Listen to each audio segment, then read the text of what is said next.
All right, so starting the actual chapter, we're going to be talking about specific angle pairs, lines, and transversals. Some key concepts. A line that intersects two or more lines at different points, we call these transversal lines. So when you read or hear me talk about the transversal, okay, I did spell it right. That's basically if I draw two lines and I intersect it with another, or the lines can be going different directions, but if I intersect it, this is the transversal line. It is the line that intersects two or more lines at different points.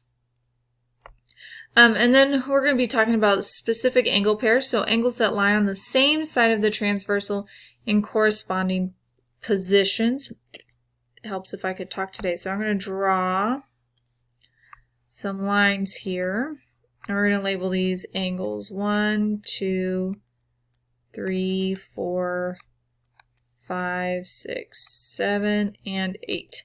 All right.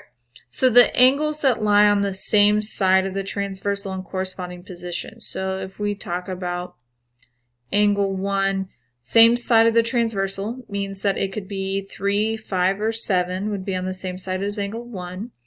And in the corresponding position, that would be, since this is above the line, then I want the same one above the line. And we call these corresponding angles.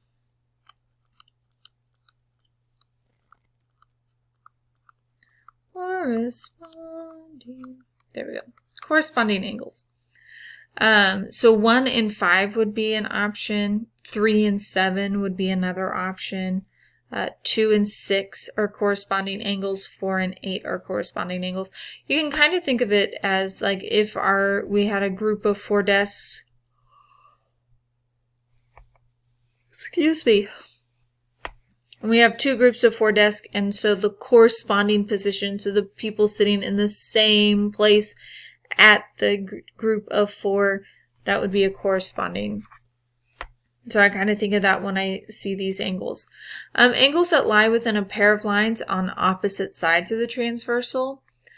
So within would be interior. All right, so we're on the inside, so since we're within, that would be angles 3, 4, 5, and 6. And they lie within a pair of lines on the opposite side. So if we already have 5 marked.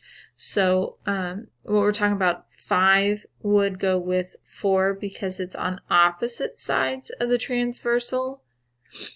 So that's what we're looking for, alternate, alternate, and inside. And so we call these alternate, interior angles. Technically, we also have alternate exterior, but we're not really going to focus on those. Corresponding and alternate interior are going to be our focus for this year. So we said 5 and 4, but also alternate interior angles could be this 3 and 6. Sorry for the yawning. Alright, so we're going to name the pairs of corresponding angles and the pairs of alternate interior angles. So we're going to start with corresponding. So corresponding means that they are in the same side of the transversal, same position. And so if I look at angle 1,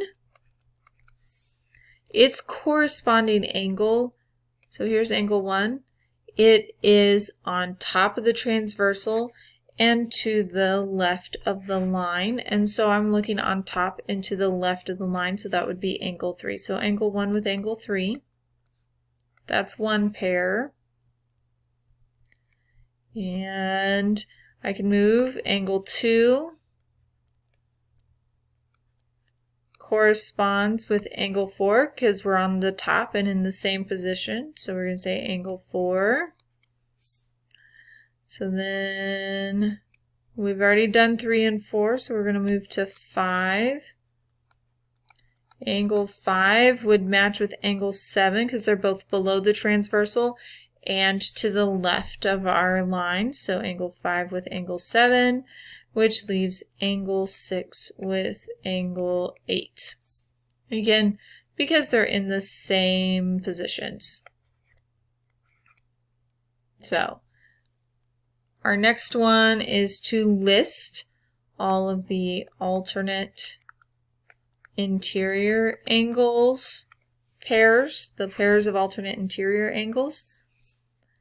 And so when it comes to those, we're only going to be looking at the inside angles, which would be these 4, and they need to be on opposite sides. So angle 2 is opposite angle 7, and angle 3 is opposite angle 6.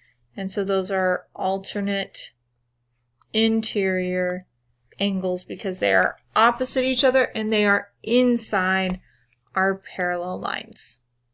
So that's how we recognize our angles. So now we're going to talk about some theorems. Corresponding angle theorem. So if we have two parallel lines, so here we have line M and line N are parallel lines cut by a transversal. So here's our transversal right here. The corresponding angles are congruent. So basically, if M is parallel to N and this symbol is parallel. No, that's not what I wanted. If M is parallel to N, then angle 1 is congruent to angle 5. Oops, I didn't put a 1. Angle 5. Angle 3 is congruent to angle 7, and I guess that's something else we need to talk about, or I need to tell you about. Equal sign with the little squiggly on top means congruent. I forget that I work with these symbols. I have worked with these symbols for years. Tablet's really working today. Awesome. Congruent. Let's, only try this for the 15th time. Okay, so we said angle 1 was congruent to angle 5 because they're corresponding angles. Angle 3 is congruent to angle 7. Angle 2 is congruent to angle 6 because they are in the same position. And angle 4 is congruent to angle 8. So, as long as it's a corresponding angles, then they are congruent to each other. So again, 1 with 5, 3 with 7, 2 is in the same position as 6, 4 is in the same position as 8. So what does that mean for us? Given that P is parallel to Q, find the measure of angle Y. So here's angle Y. Now I know that angle U is congruent to angle Y because they're corresponding angles.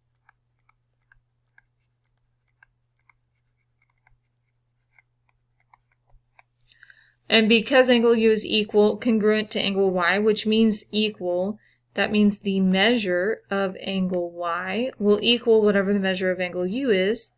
And the measure of angle U is 104 degrees. And so the measure of angle Y is 104. And that's how we can use corresponding angles. Why do we need to know corresponding angles? Well, this comes in handy when city planning or doing architecture, because you've got to have your angles line up and there's lots of parallel lines. We can talk more about that later. We're going to move on to our next theorem, alternate interior angle theorem, which just states if two parallel lines are cut by a transversal, then the alternate interior angles are congruent. So again, if line M is congruent, or not congruent, is parallel to line N, I'm getting my words mixed up, then, now these have only two pairs, angle 3, because we're looking for these interior angles, Angle 3 is congruent to angle 6 because they are across from each other. And angle 4 is congruent to angle 5. And again, because they are alternate and inside. So how do we use this? Well, given that P is parallel to Q, we want to find the measure of angle T.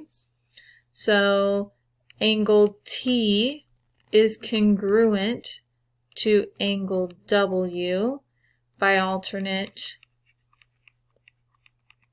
interior angles.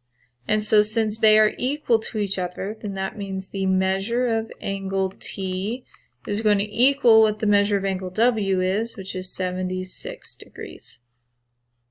And again, because they are alternate from each other. And so that's how I use the alternate interior angles theorem and the corresponding angles theorem. You'll have these working with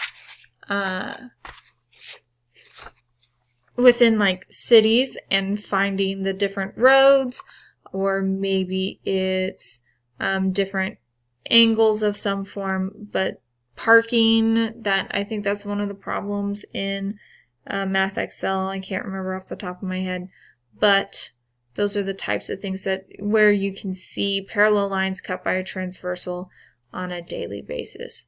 So until next time.